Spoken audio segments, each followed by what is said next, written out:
किसको पता था कि ये फ्लाइट पैसेंजर्स के लिए एक बुरा सपना बनकर रह जाएगी। जापान एयरलाइंस के प्लेन में काम करने वाले 20 अटेंडेंट्स के लिए अब तक सब कुछ नॉर्मल चल रहा था। ये प्लेन पेरिस जा रहा था और सब पैसेंजर्स के लिए ब्रेकफास्ट भी रेडी था। फ्लाइट अटेंडेंट्स ने हैम ऑमलेट्स को दोबारा गर्म किया और सभी पैसेंजर्स में बांट दिया। कई घंटे की उड़ान के बाद पैसेंजर्स भूखे उठे और फ्रेश ब्रेकफास्ट करने के लिए एक्साइटेड थे, लेकिन उन्हें क्या पता था कि ये ऑमलेट्स उनके पूरे वेकेशन को बर्बाद कर देंगे। ऑमलेट्स का पैसेंजर्स पर इतना बुरा असर हुआ कि प्लेन को इमरजेंसी लैंडिंग करनी पड़ी, क्योंकि पैसेंजर्स की तबीयत अचानक से बहुत ज्यादा बिगड़ने लगी थी।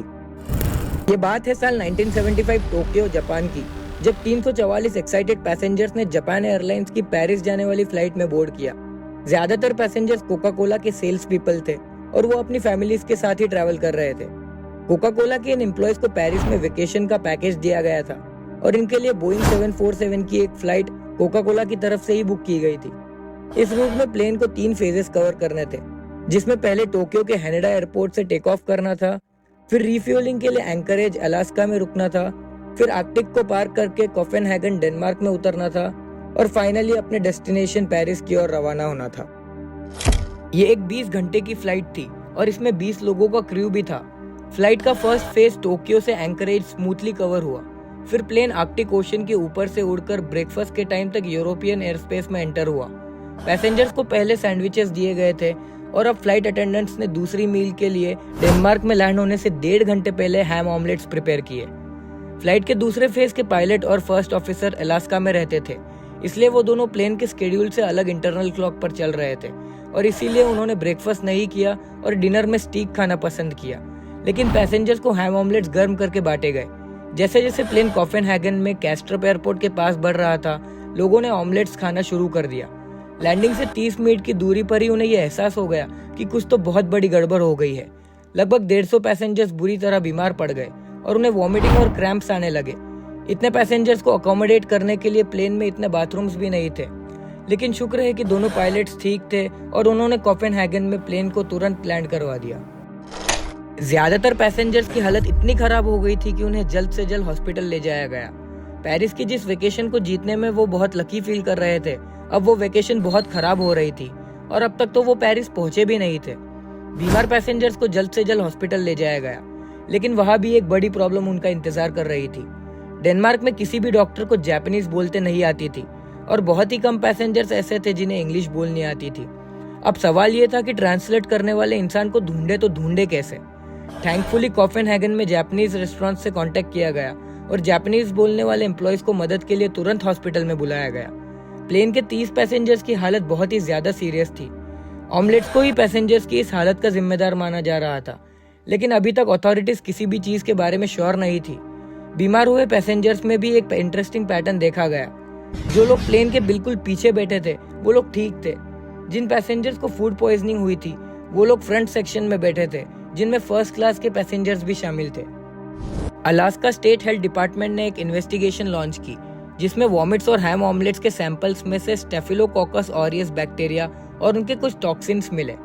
इतना तो पक्का था कि कल्प्रिट हैम ऑमलेट्स की था, लेकिन सवाल ये था कि ऑमलेट्स में बैक्टीरिया आए तो आए कहां से। मील्स बनाने के लिए कुछ स्ट्रिक्ट गाइडलाइंस होती है, जिससे बैक्टीरिया मिलना इम्पॉसिबल हो जाना चाहिए था। इसलिए इन्वेस्टिगेटर्स ने उस ऑमलेट के ब्रेकफास्ट की हिस्ट्री को ट्रेस किया और उन्हें कुछ अजीब चीजों का पता चला। ब्रेकफास्ट को ऐसे कंडीशंस में रखा गया था जिससे कि बैक्टीरिया के लिए रिप्रोड्यूस करना बहुत आसान हो जाता है। बनने के बाद ब्रेकफास्ट को 6 घंटे तक रूम टेम्परेचर पर किचन में रखा गया था और उसके बाद भी उसे 14 घंटों तक फ्रिज में एक अनसेफ टेम्परेचर पर रखा गया था। ऑमलेट्स को सेफ रखने के लिए रेफ्रिजरेटर में ऑमलेट्स को 4.4 डिग्री सेल्सियस पर रखा जाना चाहिए, लेकिन यहाँ पर उसे 10 डिग्री सेल्सियस पर स्टोर किया गया था। उन्हें फिर बाहर निकाला गया और फिर बिना रेफ्रिजरेशन के प्लेन के ओवन्स में 8 घंटों तक रखा गया। इन टोटल उसे 28 घंटों से ज्यादा बिना ठंडे टेम्परेचर के रखा गया, जिसकी वजह से बैक्टीरिया की ग्रोथ उन ऑमलेट्स के ऊपर तेजी से होने लगी थी। लेकिन इतने लोगों के बीमार होने के पीछे ये एक ही रीजन काफी नहीं लग रहा था। इसलिए इन्वेस्टिगेशन टीम ने जापान एयरलाइंस के एंकरेज ब्रांच की इंटरनेशनल इनफ्लाइट केटरिंग, जहां से कि ऑमलेट्स बनकर आए थे, उसे करीब से इन्वेस्टिगेट करने का फैसला किया। इन्वेस्टिगेशन में उन्हें यह पता चला कि एंकरेज किचन में 3 कुक शामिल थे और इनमें से एक ने खाना बनाया था। फर्स्ट क्लास की सारी मील्स तैयार होने के बाद फ्रंट गैली में चली गई।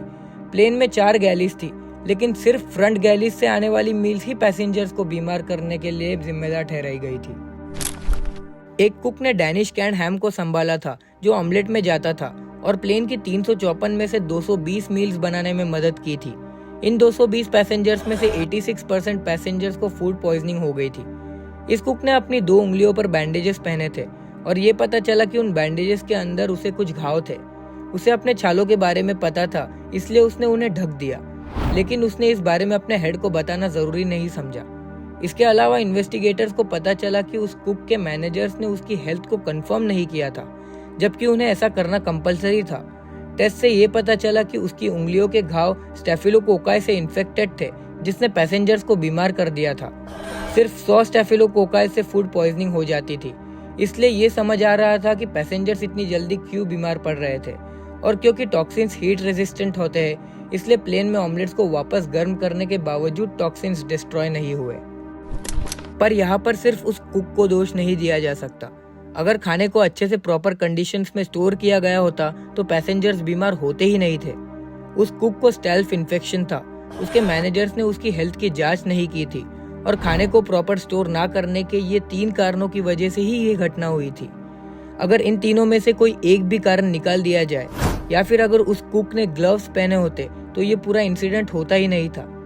खुशनसीबी तो ये थी कि प्लेन के दोनों पायलट्स ने ऑमलेट्स ना खाते हुए डिनर किया था और इसी वजह से वो दोनों प्लेन को सेफली एयरपोर्ट में लैंड करा पाए थे। इस घटना के बाद कई एयरलाइंस ने एक नई पॉलिसी को इम्प्लीमेंट कर दिया, जिसके हिसाब से कॉकपिट क्रू मेंबर्स को अलग अलग कुक से बनाई गई अलग अलग मील्स खानी पड़ती है, जिससे कि सेफ्टी पर पूरा ध्यान रखा जा सके। हालांकि डेस्टिनेशन पहुंचने से पहले ही अचानक बीमार हो जाने से रोमांटिक कपल्स और फैमिली वेकेशन में थोड़ी परेशानियां आई, लेकिन कम से कम कोई भी सीरियसली अफेक्ट नहीं हुआ था। हालांकि कंटेमिनेटेड ऑमलेट्स के कारण सीधे तौर पर फूड पॉइजनिंग वाले किसी भी पैसेंजर की जान नहीं गई, लेकिन दुर्भाग्य से इस कहानी में एक मौत हुई है। केंजी कुवाबरा 52 साल के जापान एयरलाइंस के केटरिंग मैनेजर और इंटरनेशनल इनफ्लाइट केटरिंग के वाइस प्रेसिडेंट थे। इस इंसिडेंट के इन्वेस्टिगेटर्स बहुत ही ईमानदार थे और उन्हें ये किसी भी हालत में पता लगाना था कि ये इंसिडेंट हुआ कैसे है। उन्होंने इस बात पर जोर दिया कि इन्फेक्टेड कुक को खाना बनाने ही नहीं देना चाहिए था और इस बात ने केटरिंग कंपनी के सिस्टम में कमियों की तरफ इशारा किया। उन्होंने ये भी दोष दिया कि इन्फेक्टेड कुक की ठीक तरह से हेल्थ की जांच भी नहीं हुई थी, जिसकी वजह से यह हादसा हुआ। और तो और उन्होंने कहा कि ये सब होने के बावजूद अगर ऑमलेट्स को सही टेम्परेचर पर स्टोर किया जाता तो भी यह हादसा टल सकता था। इस खराब पब्लिसिटी और कंपनी रेपुटेशन को झटका लगने की वजह से केंजी कुवाबरा ने एंकरेज में अपने अपार्टमेंट में हादसे के कुछ दिनों बाद ही अपनी जान ले ली। उन्होंने इस एयरलाइन के साथ 25 साल काम किया था। उनके कई करीबी कलीग्स और उनकी वाइफ और 4 बच्चों ने उनके लिए शोक जाहिर किया था। इस घटना के सभी एयरलाइंस के लिए एक सबक के रूप में काम करने के बावजूद एनबीसी न्यूज की एक इन्वेस्टिगेशन ने संकेत दिया कि अमेरिका में एयरलाइन केटरिंग में अभी भी बहुत कम निगरानी है और आउटब्रेक्स को ट्रैक करना आसान नहीं है। अमेरिकन एफडीए विदेशी फूड सेफ्टी के लिए है, लेकिन वो एयरलाइंस को रेस्टोरेंट से भी काफी कम इंस्पेक्ट करती है। रेस्टोरेंट्स में जहां फूड सेफ्टी को हर 6 महीनों में इंस्पेक्ट किया जाता है, तो वही एयरलाइन केटरिंग में 3 से 5 साल में एक बार इंस्पेक्शन होता है। एयरलाइंस के लिए इंस्पेक्शन काफी रेयरली होता है, वो भी जब टाइम मिले तब, और अगर इंस्पेक्शन होता भी है तो बहुत से वायोलेशंस होते हैं और इसके कोई कॉन्सिक्वेंसेस भी नहीं देखे जाते। और कुछ स्टेट्स में जहां पर कि इंस्पेक्शन ज्यादा होते हैं, वहां पर इन इंस्पेक्शंस के लिए कोई स्टैंडर्ड्स नहीं होते। अगर इंस्पेक्शंस को यूं ही नजरअंदाज किया जाता रहा तो एयरलाइन फूड सेफ्टी पर कभी भी ध्यान नहीं रहा जा सकता और फ्यूचर में भी ऐसे हादसे हो सकते हैं। एयरलाइन फूड सेफ्टी के लिए और कौन से स्टेप लिए जा सकते हैं, आपकी इस बारे में क्या राय है, हमें कमेंट्स में जरूर बताएं। मिलते हैं अगली बेहतरीन वीडियो में। जय हिंद।